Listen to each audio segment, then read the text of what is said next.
Il y a un beau lac caché, à quelques minutes de marche de ma maison à Parsonfield, dans le Maine. Depuis que j'habite ici, je vais souvent y pêcher. Le lac est isolé de toutes les routes et maisons, offrant une parfaite intimité, et j'ai toujours été le seul à y pêcher. En fait, je laisse toujours mon kayak au même endroit près du lac quand je ne l'utilise pas. C'est plus pratique que de le transporter à chaque fois de la maison au lac. À chaque utilisation, je le pose contre un grand arbre. Le kayak est assez lourd pour ne pas être renversé par une tempête, et je le couvre pour éviter que des animaux s'y installent. C'était une chaude soirée d'été. J'étais sur le lac depuis environ 1 heure, et j'avais déjà attrapé quelques truites que j'avais mises dans le refroidisseur.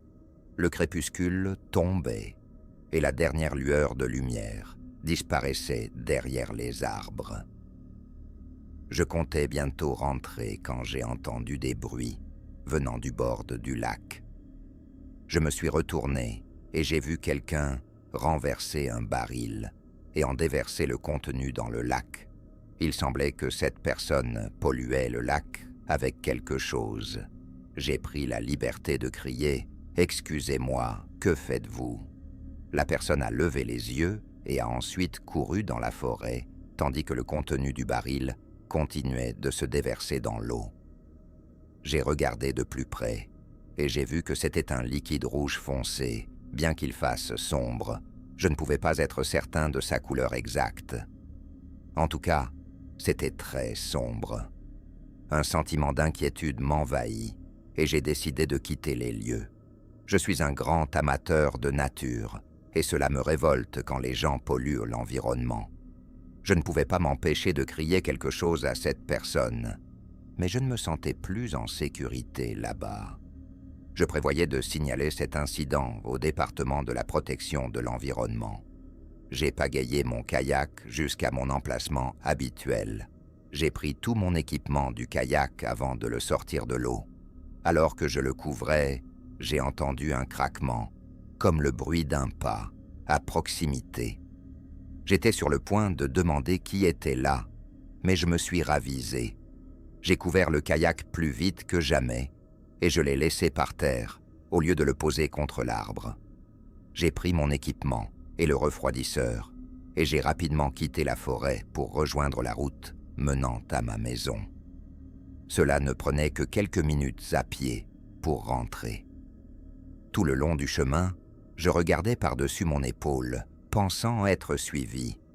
J'ai rangé rapidement mon équipement dans la remise et suis entré dans la maison. Je n'avais jamais verrouillé la porte aussi vite. J'étais vraiment terrifié. J'ai rincé les truites et les ai mises au réfrigérateur pour les cuisiner le lendemain. Ce soir-là, je n'ai fait que réchauffer des restes.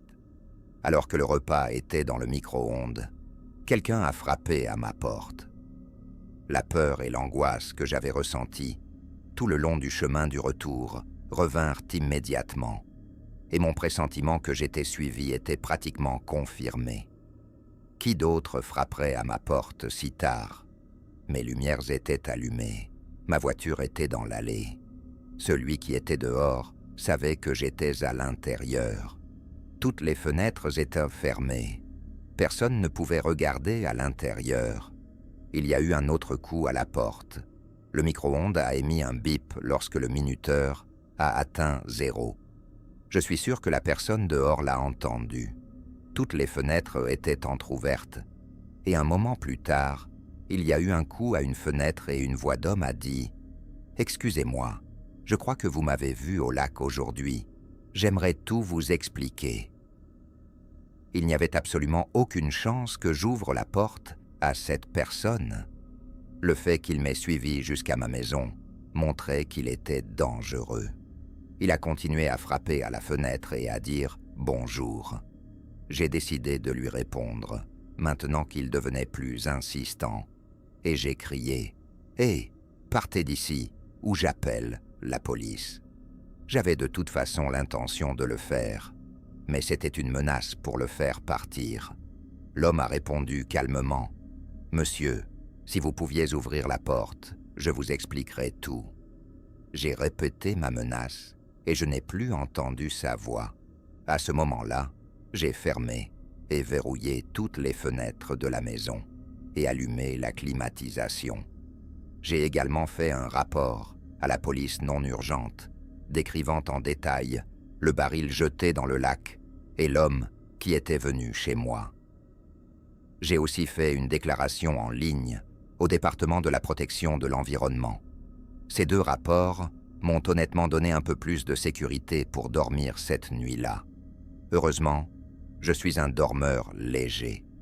Au milieu de la nuit, vers 2 heures du matin, j'ai entendu un bruit venant du rez-de-chaussée.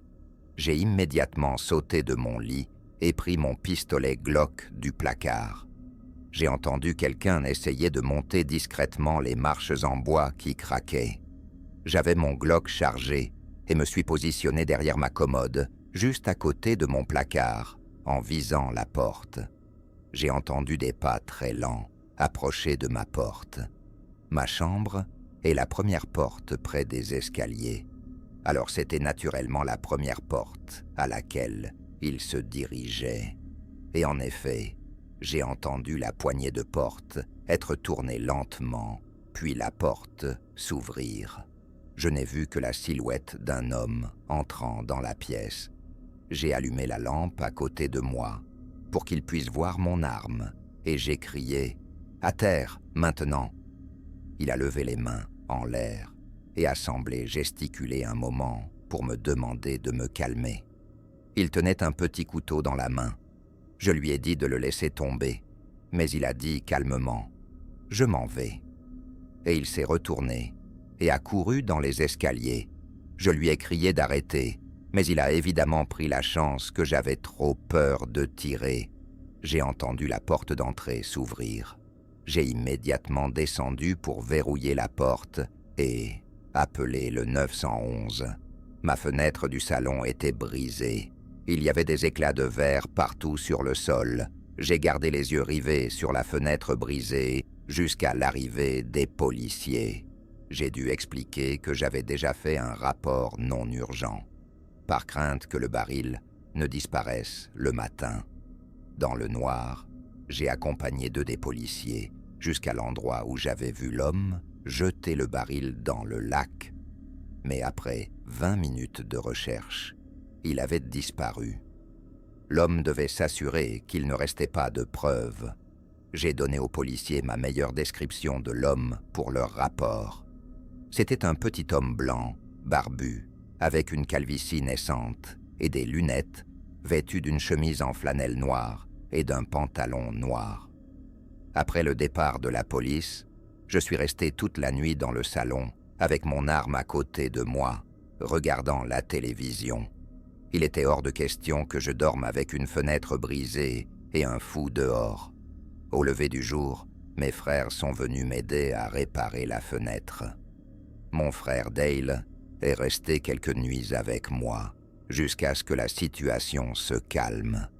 Ma théorie, pas si folle, est que le baril contenait des restes humains, peut-être dissous dans une sorte d'acide. Pourquoi? Sinon cet homme m'aurait-il suivi jusqu'à chez moi et aurait-il ensuite essayé de pénétrer chez moi, peut-être pour me tuer? Faites confiance à votre instinct quand quelque chose ne va pas. Je savais que quelque chose de terrible aurait pu se produire si j'avais ouvert ma porte à cet homme. Depuis que j'étais tout petit, tous les hommes plus âgés de ma famille m'emmenaient pêcher à chaque occasion. C'était comme un rituel familial. Étant le plus jeune, cela signifiait que j'étais le prochain à devenir un expert. Comme tous le prétendaient. Ceux qui prenaient cela le plus au sérieux étaient mon père et son frère Matthew. Nos maisons ressemblaient à celles que l'on voit dans les émissions de pêche. Je ne vais pas entrer dans les détails, mais si vous mettiez un pied chez moi, vous comprendriez immédiatement que mon père passe plus de temps sur l'eau que sur la terre ferme. C'est en fait son histoire, pas la mienne. Mon père est un homme difficile à effrayer, mais laissez-moi vous dire, chaque fois qu'il raconte cette histoire, C'est comme s'il devenait une autre personne. Il n'aime pas en parler, mais de temps en temps, lors d'une réunion de famille ou d'une occasion spéciale, l'un de mes proches lui demande de la raconter, et il le fait. Mon père s'appelle John. Il est allé pêcher avec mon oncle Matthew et leurs amis proches, Rich, Jeff et Monty. Ils étaient repartis tôt, avant que le soleil ne se lève à l'horizon, vers un endroit isolé qu'ils appelaient tous un lieu de pêche de premier choix. Cet endroit était à quelques heures de bateau de la marina la plus proche, caché dans une baie reculée que peu de gens explorent. Il était connu parmi eux pour ses nombreux bars et parfois des brochets. La journée avait commencé comme toute autre sortie de pêche, avec le bateau qui glissait doucement à travers le brouillard qui s'élevait de l'eau, et tout le monde racontait des histoires et des blagues par-dessus le bruit du moteur. Ils ont ancré le bateau dans une crique connue, entourée de forêts denses. Monty a été le premier à ouvrir une bière, même si c'était encore très tôt le matin. Mon père me dit toujours que Monty est son ami sauvage, celui qui a tendance à boire un peu plus qu'il ne le devrait. Ils ont pêché pendant des heures, les seuls sons étant le bruit occasionnel des leurres frappant l'eau et leur propre rire. Oh, et le craquement occasionnel des canettes de bière vides qu'ils buvaient comme de l'eau. Au fil de la journée, ils ont eu leur part de prise, chaque capture déclenchant une petite célébration. À mesure que le crépuscule approchait, la lumière a commencé à diminuer. Un épais brouillard s'est levé de l'eau. Mon père le décrit comme si le bateau avait littéralement été englouti par le brouillard. Rich, le pêcheur le plus expérimenté du groupe, n'arrêtait pas de dire qu'il n'avait jamais vu un brouillard aussi épais. C'était si anormal. Jeff, le farceur du groupe, était presque aussi ivre que Monty, tous deux apparemment indifférents au brouillard qui les entourait.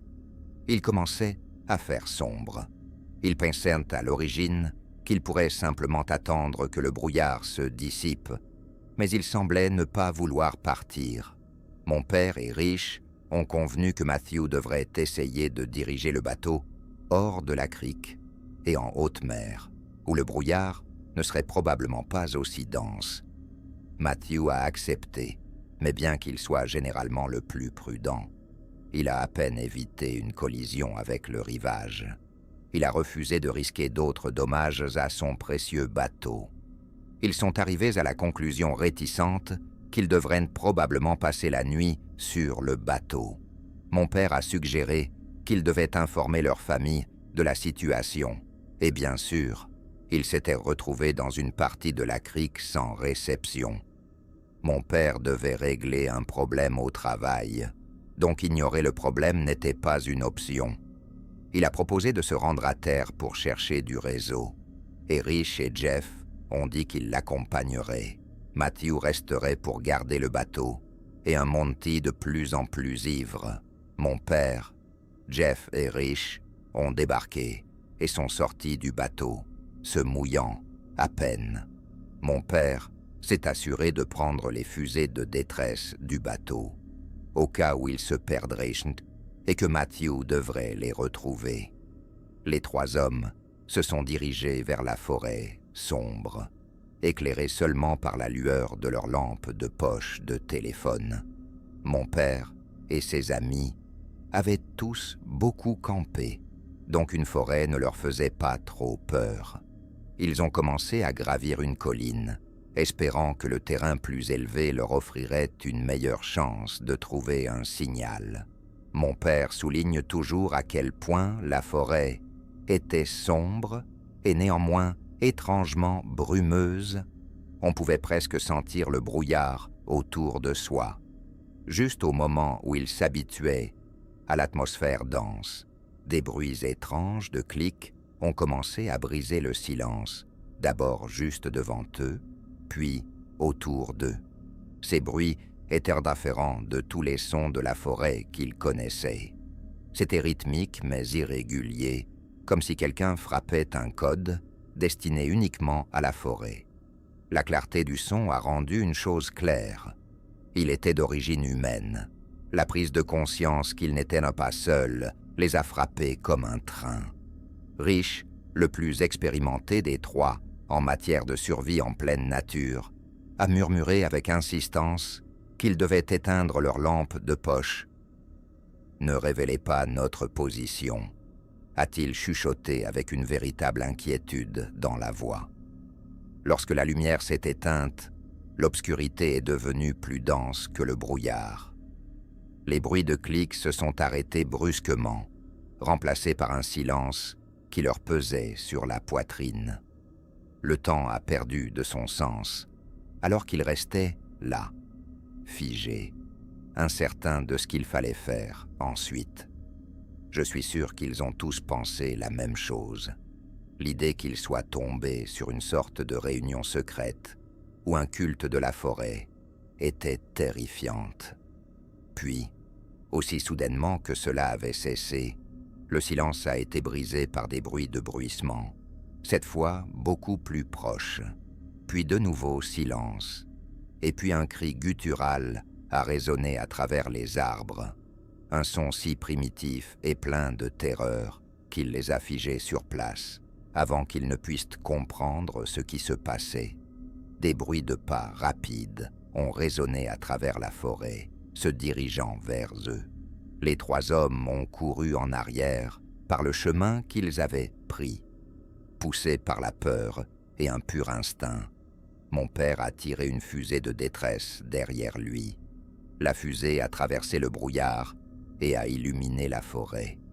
Pendant un instant, la forêt était aussi claire que le jour, et ce qu'ils ont vu était rien de moins qu'effrayant. Illuminés par la lumière rouge de la fusée, ils ont vu un groupe de plus de 10 personnes vêtues de ce qui ne peut être décrit que comme des vêtements tribaux. Certains d'entre eux portèrent des lances en bois, mais la lumière de la fusée n'a duré qu'un instant. Jeff a crié et a presque trébuché, mais Rich a rapidement attrapé son bras pour le maintenir debout.